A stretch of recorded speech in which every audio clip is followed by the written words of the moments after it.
2,000, 3,000, 4,000. 5,000. Oh, Diyos ko. Puno naman ang laga. 6,000, 7,000, 8,000. Ayan na. Ano daming ganyan kalilibo mga ka-idol, oh. Ayan, ano kayong gagawin niya dyan sa napakaraming ano na yan? Sa napakaraming ligha na yan. Oh, ayan, napakarami ng ligha mga ka-idol, oh. Pero pinapupog ako. Ayan, oh. Puno na ng ligha yung kanyang daliri. Ayan, oh. Dapat may plastic. Tanggalin mo yung iyong ano. Ilagay mo kahit plastic. Yung baka mas maganda yung maraming ligha na ano.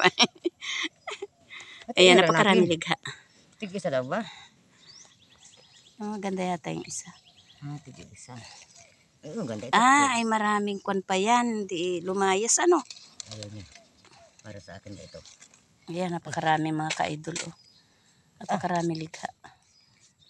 Eh, may gagawin kasi kami dito. Ayan. Pero sikreto lang muna. Sikreto muna kung anong gagawin namin din sa aming kinuha na ito na dahon ng guyabano na pinagbahayan ng ligha. Ayan, napakarami. Sayang ang 1,000. Walang yung akatili na.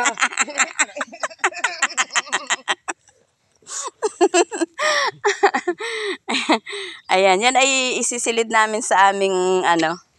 Isisilid namin yan doon sa bag namin na dadalhin namin sa papuntang lubog. Ayan mga ka-idol, napakadaming libo niyan. Oh, ayan, di ba?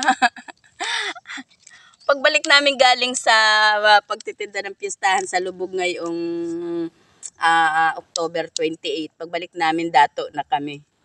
Ayan, marami na kaming libo-libong dala. Dahil dito. Atili na ako yung inapupog na.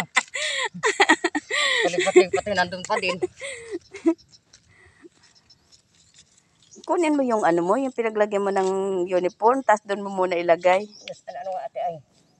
Napunit man din kaya kung sinigarilyo na ito. Sa bulsa ng bag mo.